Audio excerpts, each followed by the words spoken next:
अस्सलाम वालेकुम रहमतुल्लाहि वबरकातुहू। आप देख रहे हैं टॉप 10 विद GNM और मैं हूं गुलाम नबी मदनी। दुनिया भर से आज की 10 बड़ी और इंतहाई अहम खबरें जिन पर आज हम बात कर रहे हैं। नाज़रीन किराम, आज 4 नवंबर 2020 है और आज दिन है बुध का। ये टॉप 10 विद GNM का सुबह का बुलेटिन है। खबरों का सिलसिला शुरू कर लेते हैं। जो आज की पहली बड़ी खबर है ये पाकिस्तान से है। पाकिस्तान की सरहद जो अफगानिस्तान से मिलती है वहां पर भारत के हिमायत याफ्ता तरबियत याफ्ता दहशत गर्दों के हमले बढ़ रहे हैं। गुज़श्ता रात को भारत के हिमायत याफ्ता तरबियत याफ्ता दहशत गर्दों ने पाक फौज पर हमला किए है। ज़िला ज़ोब का इलाका है जहां पर यह हमला हुआ है, जिसमें पाकिस्तान की फौज का एक जवान शहीद हुआ और 3 जवान जख्मी हुए हैं। जवाबी कार्रवाई के अंदर दहशत गर्दों के ठिकाने तबाह किए गए हैं और 2 दहशत गर्दों की हलाकतों की इतलात भी मौसूल हो रही हैं। आप जानते हैं बलूचिस्तान के अंदर और पाक अफगान बॉर्डर पर भारत की रॉ एजेंसी के दहशत गर्द हमला कर रहे हैं। जो क़याम अमन अफगानिस्तान में हो रहा है उसकी वो मुखालफत कर रहे हैं, लेकिन अफवाज पाकिस्तान और गुमनाम हीरोज़ अज़म किए हुए हैं कि भारत की दहशत गर्दों का खात्मा किया जाएगा। कलपोशन जादिव जैसे दहशत गर्द की जो बकाया जात हैं, जो उनके हिमायती लोग अभी भी हैं, ये जो उनके नेटवर्क के लोग हैं, उनके लिए पाकिस्तान की फ़ौज ऑपरेशन कर रही है और उनका जल्द खात्मा कर दिया जाएगा। इसके अलावा नाज़रीन अफगानिस्तान की हुकूमत को पैगाम पहुँचाया गया है कि वह अपनी सरजमीन से भारत के ठिकानों को ख़त्म करे जो पाकिस्तान की फ़ौज पर हमला करते हैं। जबकि नाज़रीन इत्तला सामने आ रही हैं कि पाकिस्तान के आर्मी चीफ जनरल क़मर जवेद बाजवा ने FWO को हुक्म दिया है कि जितने भी कौमी अहमियत के मामलात हैं, तरक्याती काम हैं, मंसूबे हैं, उन्हें फौरी तौर पर मुकम्मल किया जाए ताकि पाकिस्तान की अवाम को और पाकिस्तान की अफवाज को उसके फ़ायदा पहुँच सके, समरात पहुँच सकें। आप जानते हैं नाज़रीन भारत पाकिस्तान पर हमले करने की धमकियां दे रहा है, लेकिन अफवाज पाकिस्तान भारत के खिलाफ तैयारियां मुकम्मल कर चुकी है और इस वक्त पाकिस्तान की फ़ौज सरहदों पर हाई अलर्ट है, जो किसी भी मुमकिन भारत के जारहाना हमले का भरपूर जवाब देगी। आगे बढ़े नाज़रीन, जो आज की दूसरी बड़ी खबर है ये मकबूजा कश्मीर से है।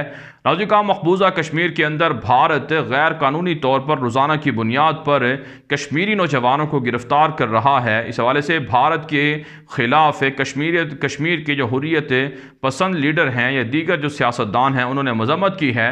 रात के भारतीय फ़ौज और मुजाहिदीन में झड़पें भी हुई हैं, जिसमें 2 भारतीय फ़ौजियों के मारे जाने की इतलात सामने आ रही हैं।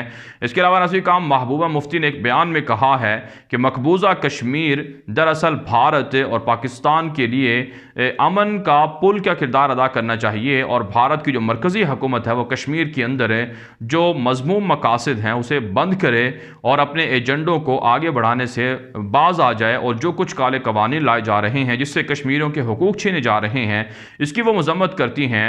और भारत को चाहिए कि वह बदअमनी फैलाने के बजाय पड़ोसी मुल्कों के साथ मकबूजा कश्मीर को अमन के पुल के लिए इस्तेमाल करे। जबकि नाज़रीन इत्तला सामने आ रही हैं कि रात गए भारतीय फ़ौज ने पाकिस्तान के लाइन ऑफ कंट्रोल की खिलाफ वर्जी की है। पाकिस्तान की जवाबी कार्रवाई में भारत की 3 चेक पोस्टें तबाह और 2 भारतीय फ़ौजी हलाक हुए हैं। जबकि नाज़रीन इत्तला सामने आ रही हैं कि पाकिस्तान ने भारत के सफारतकार को तलब करके शदीद एहतजाज भी किया है। आगे बढ़े नाज़रीन, जो आज की तीसरी बड़ी खबर है ये पाकिस्तान के सूबा गिलगित बल्तिस्तान पर भारतीय एतराज़ात के हवाले से है। आप जानते हैं नाज़रीन भारत की वजारत ख़ारजा की जानिब से, भारत की वजारत दिफा की जानिब से पाकिस्तान के सूबे गिलगित बल्तिस्तान के खिलाफ हर्जा सराई की गई है। भारतीय वज़ीर दिफा राजनाथ सिंह ने अपने बयान में कहा था कि गिलगित बल्तिस्तान ये भारत का हिस्सा है, पाकिस्तान इसे सूबा बनाने से बाज रहे, इलेक्शन ना करवाए। लेकिन पाकिस्तान के दफ्तर ख़ारजा की जानिब से आज बाकायदा भारतीय वजारत ख़ारजा की जानिब से और दिफा की जानिब से जो हर्जा सराई सामने आई है उसकी मजम्मत की गई है और पाकिस्तान ने वाज़ेह तौर पर भारत को पैगाम दिया है कि कोई कानूनी अखलाकी जो इख्तियार है वो भारत के पास नहीं है कि वो गिलगित बल्तिस्तान पर अपना हक जितलाए। तारीख़ी तौर पर यह पाकिस्तान का हिस्सा है और पाकिस्तान का हिस्सा रहेगा। पाकिस्तान गिलगित बल्तिस्तान को सूबा बनाकर भारत के तमाम अज़ाइम को तोड़ेगा, खाक में मिलाएगा और साथ साथ मकबूजा कश्मीर को भी बाकायदा सूबाई इख्तियारात दिए जाएंगे। इसके अलावा नाज़रीन इत्तला सामने आ रही हैं कि पाकिस्तान के वज़ीर आज़म इमरान खान ने कहा है कि अगरचे पाकिस्तान के अंदर कोरोना के कुछ केसेस सामने आए हैं लेकिन दोबारा लॉकडाउन नहीं होगा कि जिससे गरीब को और मजदूर को नुकसान हो। इसके अलावा जो छोटी सनतें हैं और दरमियाने दर्जे के कारोबार हैं उनके लिए बिजली की कीमतों में कमी भी कर दी गई है और पाकिस्तान پاکستان کے وزیر اعظم نے اعلان کیا ہے کہ جلد پاکستان ترقی کرے گا، معاشی اعتبار سے آگے بڑھے گا۔ آگے بڑھے ناظرین، جو آج کی چوتھی بڑی خبر ہے، یہ ناظرین بھارت کی پڑوسی ملکوں میں سازشوں کے حوالے سے ہے۔ آپ جانتے ہیں بھارت کی مودی دہشت گرد کی حکومت پاکستان اور چین کے خلاف پڑوسی ملکوں کو اپنے ساتھ ملانے میں مصروف ہے۔ اس کے لیے بھارتی خزانے کو خالی کیا جا رہا ہے۔ ایک تازہ رپورٹ کے مطابق مالدیپ کو کروڑوں روپے بھارت کی مودی حکومت نے دیے ہیں، جس پر مالدیپ کے جو وزیر خارجہ ہیں انہوں نے بھارت کا شکریہ ادا کیا ہے اور مزید شعبوں میں تعاون جاری رکھنے پر عزم ظاہر کیا ہے اور کہا ہے کہ بھارت پر انہیں پوری امید ہے کہ وہ مالدیپ کے مسائل کو حل کے لیے اپنا کردار ادا کرتے رہیں گے۔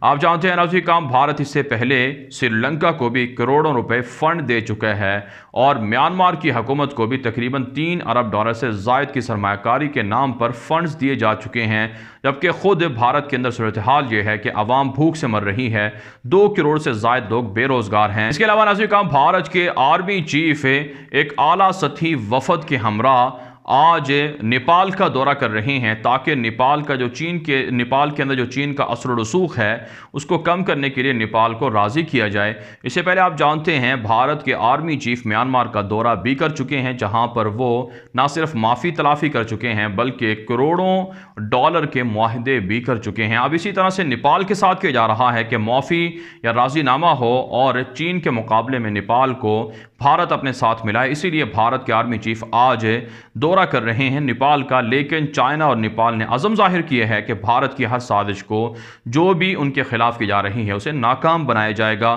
آگے بڑھے ناظرین، جو آج کی 5ویں بڑی خبر ہے، یہ ناظرین بھارت کی مختلف ریاستوں کے اندر علیحدگی پسندوں کے حملے شروع ہو چکے ہیں۔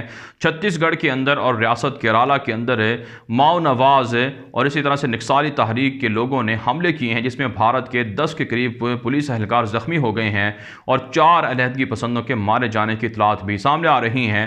بھارت کی 7 مشرقی ریاستیں اس وقت شدید دباؤ میں ہیں، جہاں پر چائنا اثر و رسوخ بڑھا رہا ہے اور بھارت کی حکومت پریشان ہے کہ وہاں پر بدامنی پھیل رہی ہے، بغاوت ہو رہی ہے۔ اس کے علاوہ ناظرین، 4 مسلمانوں نے بھارت کے ایک مندر میں نماز ادا کی، جس پر بڑا ہنگامہ کھڑا کر دیا گیا ہے اور اس وقت ان مسلمانوں کو گرفتار کر کے جیلوں میں ڈالا گیا ہے، جبکہ بھارت کی مودی دہشت گرد کی حکومت خود جو مسلمانوں کی مساجد ہیں ان کو شہید کر کے مندر بنا رہی ہے اور مسلمانوں کو داڑھی ٹوپی رکھنے پر شدید تنقید کا نشانہ بنایا جاتا ہے اور مسلمانوں کو کہا جاتا ہے کہ وہ دوسرے مذاہب کے بارے میں نرم رویہ نہیں رکھتے۔ حالانکہ اگر مسلمانوں نے مندر کے اندر نماز ادا کی ہے تو اس پر شدید ہنگامہ کھڑا کر دیا گیا ہے اور اس وقت بھارت کے اندر مسلمانوں کے خلاف متعدد ایسی سازشیں تیار کی جا رہی ہیں بی جے پی کی جانب سے، جس کے ذریعے سے مسلمانوں کی شناخت مٹائی جائے اور مسلمانوں کو بھارت سے نکالا جائے۔ آگے بڑھے ناظرین، جو آج کی 6ٹھی بڑی خبر ہے یہ افغانستان سے ہے۔ ناظرین، افغانستان کا صوبہ ہے روزگان، جہاں پر 27 کے قریب کابل کے فوجی اہلکار سرنڈر ہو چکے ہیں۔ طالبان کے ذرائع ابلاغ کے مطابق دیگر صوبوں کے اندر بھی 15 سے زائد اہلکار سرنڈر ہوئے ہیں۔ یوں آج مجموعی طور پر 40 کے لگ بھگ فوجی اہلکار طالبان کے ساتھ جا ملے ہیں، جبکہ مختلف کارروائیوں میں رات کے جو جھڑپیں ہوئی ہیں اس میں کم از کم طالبان کا دعویٰ ہے کہ 30 اہلکار مارے گئے ہیں اور متعدد چیک پوسٹیں فتح کی گئی ہیں، 5 سے 6 ٹینک بھی تباہ کیے گئے ہیں۔ طالبان نے کہا ہے کہ جب تک رکاوٹیں دور نہیں ہوں گی دوحہ مذاکرات میں، تب تک یہ حملے جاری رکھے جائیں گے۔ اس کے علاوہ اطلاعات یہ بھی ہیں کہ رات گئے کابل حکومت نے بھی طالبان کے ماتحت علاقوں میں بمباری کی ہے، جس میں 69 شہریوں کو شہید کیا گیا ہے۔ آگے بڑھے ناظرین، جو آج کی 7ویں بڑی خبر ہے یہ ناظرین اسرائیل سے، فلسطین سے اور عراق اور مصر سے ہے۔ تازہ اطلاع سامنے آ رہی ہیں کہ اسرائیل کی غاصب درندہ یہودی حکومت مسلمانوں پر حملے کر رہی ہے۔ فلسطینیوں کو جیلوں کے اندر شدید مسائل کا سامنا کرنا پڑ رہا ہے۔ 70 کے قریب فلسطینی قیدی ہیں جو اسرائیلی جیلوں میں کرونا سے متاثر ہو چکے ہیں اور خود اسرائیل کے اندر کرونا بحران ہے۔ روزانہ 6000 سے 10,000 کے لگ بھگ کیسز سامنے آ رہے ہیں اور کرونا کی خلاف ورزیوں پر بھاری جرمانے بھی عائد کیے جا رہے ہیں، لیکن فلسطینیوں پر ظلم و تشدد بڑھتا جا رہا ہے۔ اسرائیلی یہودی آبادکار فلسطینیوں کے مکانات کو شہید کر رہے ہیں اور زبردستی قبضہ کر رہے ہیں اور فلسطینیوں کو مارا پیٹا جا رہا ہے۔ ایسے میں عرب ریاستیں جو اسرائیل کو تسلیم کر رہی ہیں انہیں ڈوب مرنا چاہیے کہ فلسطینیوں پر اسرائیل کتنے مظالم کر رہا ہے اور وہ اسرائیل کو تسلیم کر رہے ہیں۔ جبکہ नाज़रीन काम इत्तला सामने आ रही हैं कि मिस्र और इराक के दरमियान 15 नए मुआहदे हुए हैं, जिनमें अस्करी नौयत के मुआहदे भी हैं और सियासी और माशी नौयत के भी हैं। आप जानते हैं इराक के अंदर तुर्की के असर रसूख को रोकने के लिए मिस्र अब इराक के साथ मुआहदे कर रहा है, इराक को कुएँ बनाकर देगा और इसके बदले में पेट्रोल हासिल करेगा। फौजी इमदाद भी मिस्र के डिक्टेटर अब्दुल फत्ताह सीसी की जानिब से इराक को दी जाएगी, जबकि इराक के अंदर हालात कशीदा हैं और लोग सड़कों पर हैं। प्रॉक्सी वार जो मुसल्लह तंजीमें हैं उनको निकालने का मुतालबा कर रहे हैं। आगे बढ़े नाज़रीन, जो आज की 8वीं बड़ी खबर है ये तुर्की से, वियना से और नाज़रीन फ्रांस से है। ताज़ा इत्तला सामने आ रही हैं कि ऑस्ट्रिया के दारुल हुकूमत वियना में जो कल हमला हुआ था उसके नतीजे में 14 के करीब मुश्तबा अफराद को गिरफ्तार किया गया है और तुर्की के 2 शहरियों ने पुलिस एहलकार और दीगर लोगों की जानें बचाई। इस पर तुर्क सदर रजब तय्यब एर्दोगान ने उन 2 तुर्क निजाद नौजवानों को मुबारकबाद दी है और कहा है कि उन्होंने तुर्की का बेहतरीन चेहरा दुनिया के सामने पेश किए है। तुर्की दुनिया के अंदर जहां कहीं दहशतगर्दी का वाक़या होगा उसकी मजम्मत करेगा, लेकिन इंसानी हकूक़ की वायलेशन की इजाज़त नहीं होगी। मुसलमानों पर हमले या इस्लाम पर हमले की इजाज़त नहीं दी जाएगी। तुर्क सदर रजब तय्यब एर्दोगान ने ज़लज़ला मुतासरीन के इमदाद का ऐलान भी किया है और कहा है कि तुर्की की अवाम को जो गैस और पेट्रोल के ज़खायर मिल रहे हैं उनके समरात जल्द मिलेंगे। इसके अलावा तुर्की के वज़ीर दिफा ने भी एक बयान में कहा है कि अपने हकूक़ के तहफ़्फ़ुज़ के लिए मशरिक़ वस्ता के अंदर अपनी दिफाई ताकत को बढ़ाते रहेंगे और बहर मुतवस्सत और बहर अस्वद के अंदर गैस और पेट्रोल के ज़खायर को हम डिफेंड कर रहे हैं। इस पर कोई नज़रें ना रखे और ना हमें कोई धमकाए। जबकि आज काम फ्रांस से इत्तला सामने आ रही हैं कि फ़्रांस में मुसलमानों के ख़िलाफ़ जुल्म व तशद्दुद जारी है और मुसलमानों के ख़िलाफ़ नफ़रत अंगेज़ रवैयों में इजाफ़ा हो रहा है। फ़्रांस के साबिक़ वज़ीर तालीम ने कहा है कि आज़ादी इज़हार राय के नाम पर मुसलमानों को या मुसलमानों की मुक़द्दस शख्सियात की तौहीन नहीं की जा सकती है। इसके अलावा एक मशहूर अखबार है फ़्रांस का जिसने जो फ़्रांस की सेकुलरिज़म है उस पर तनकीद की वजह से एक मज़मून को हज़फ कर दिया है और इस वक्त दुनिया भर के अंदर मुसलमान फ़्रांस की मसनूआत का बाइकॉट भी कर रहे हैं। आगे बढ़े नाज़रीन, जो आज की 9वीं बड़ी खबर है यह नाज़रीन अमरीका से और मिस्र से और इसी तरह से सूडान से है। ताज़ा इत्तला सामने आ रही हैं कि अमरीकी अदालत के अंदर सऊदी वली अहद मोहम्मद बिन सलमान के ख़िलाफ़ सऊदी अरब के साबिक़ इंटेलिजेंस ऑफिसर साद अल जबरी ने मुकदमा दायर कर रखा है। अब मोहम्मद बिन सलमान को अमरीकी अदालत में तलब किया गया था, लेकिन मोहम्मद बिन सलमान ने अपने वकला की टीम बनाई है। उसमें विकीलीक्स के जो बानी हैं जुलियन असांज, उनके वकील की खिदमात भी हासिल की गई हैं और उन्हें भी मोहम्मद बिन सलमान के वकला की टीम में शामिल कर लिया गया है। नाज़रीन काम आप जानते हैं सऊदी अरब के अंदर इंसानी हकूक़ की वायलेशन पर दुनिया भर के अंदर सऊदी अरब के ख़िलाफ़ आवाज़ें बुलंद होती रहती हैं और सऊदी अरब से मुतालबा किया जाता है कि वो अपने मुखालिफिन को जेलों के अंदर बंद ना करे बल्कि उन्हें रिहा कर दे। सऊदी अरब के साबिक़ इंटेलिजेंस चीफ जिनका नाम साद अल जबरी है वो इस वक्त अमरीका के अंदर पनाह लिए हुए हैं और वह शाही महल के अहम राजों से भी वाकिफ़ हैं। उन्होंने सऊदी वली अहद पर इल्ज़ाम लगाया है कि वो उन्हें कत्ल करना चाहते हैं, लिहाजा मोहम्मद बिन सलमान के ख़िलाफ़ कानूनी कार्रवाई की जाए। जबकि आज काम इत्तला सामने आ रही हैं कि मिस्र की जानिब से डिक्टेटर अब्दुल फत्ताह सीसी की जानिब से 416 कैदियों को जेलों से रिहा कर दिया गया है जो सियासी कैदी थे और इस हवाले से मिस्र के सोशल मीडिया पर ट्रेंड चल रहे हैं कि जो बाइडन की बरकतें हैं जिसकी वजह से डिक्टेटर अब्दुल फत्ताह सीसी डरे हुए हैं और वो लोगों को रिहा कर रहे हैं।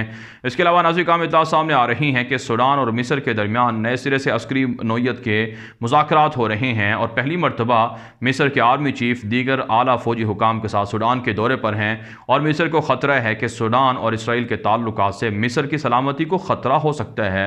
मिस्र की जो सूडान के लिए मिस्र ने कहा है कि सूडान मिस्र के लिए बाकायदा एक स्ट्रेटेजिक अहमियत का हामिल मुल्क है, लिहाजा यहाँ पर इसराइल का आना, फौजी अड्डे बनाना ये मिस्र के लिए ख़तरा हो सकता है। आगे बढ़े नाज़रीन काम, जो आज की 10वीं बड़ी खबर है यह अमरीका और चीन से है। नाज़रीन काम अमरीका के अंदर आप जानते हैं 3 नवंबर इंतखाबी दिन है और जिस वक्त मैं वीडियो रिकॉर्ड कर रहा हूँ उस वक्त इंतखाबात को चंद घंटे गुजर चुके हैं और नताइज का ऐलान भी चंद घंटों बाद सामने आएगा। आप जानते हैं नाज़रीन काम अमरीका के अंदर 3 नवंबर को सुबह फजर से पहले ही लोग कतारों में खड़े हो गए थे वोट के अमल में हिस्सा लेने के लिए और इस मरतबा रिकॉर्ड टर्न आउट सामने आ रहा है और कहा जाता है कि अगर अमरीकी सदर डोनाल्ड ट्रंप हारे इलेक्शन तो अमरीका बर्बाद हो जाएगा, अमरीका तबाह हो जाएगा। इसलिए माहिरीन ने कहा है कि ट्रंप को हराना नहीं चाहिए, अगर ट्रंप हार गया तो अमरीका तबाह हो बर्बाद हो जाएगा। इस हवाले से नाज़रीन काम जो बाइडन के हामी हैं वो पुरजोश हैं कि उनके जो मुंतखब उम्मीदवार हैं डेमोक्रेट पार्टी के वो सदर बन जाएंगे, वो इंतखाबात जीत जाएंगे। اگر جو بائیڈن انتخابات جیتتے ہیں، ٹرمپ ہارتے ہیں، تو دنیا کی سیاست کا نقشہ بالکل یکسر الٹ جائے گا۔ اس کے علاوہ ناظرین کرام، چین سے خبر سامنے آ رہی ہے کہ چینی صدر شی جن پنگ نے آئندہ 5 سال کے لیے چینی حکومت کی نئی پالیسیوں کا اعلان کر دیا ہے، جس میں اہداف رکھے گئے ہیں اور انتہائی سخت اہداف رکھے گئے ہیں، اور آئندہ 5 سال چین کے لیے انتہائی سخت قرار بھی دیے گئے ہیں، اور دنیا بھر کے اندر چین کی مخالفت کے خلاف باقاعدہ پلان بھی بنایا گیا ہے کہ کیسے ان کا مقابلہ کیا جائے گا، چیلنجز سے کیسے نمٹا جائے گا۔ بہرحال ناظرین کرام، دنیا بھر سے تھی آج کی 10 بڑی خبریں۔ ان خبروں کے حوالے سے آپ کی کیا رائے ہے؟ اپنی رائے کامنٹ کے ذریعے سے ضرور ہم تک پہنچائیں۔ مزید خبروں کے لیے آپ ہمارے ٹویٹر اکاؤنٹ دنیا میرے آگے اور غلام نبی مدنی فالو کر سکتے ہیں۔ آج کے لیے اتنا ہی، اجازت دیجیے، اللہ حافظ۔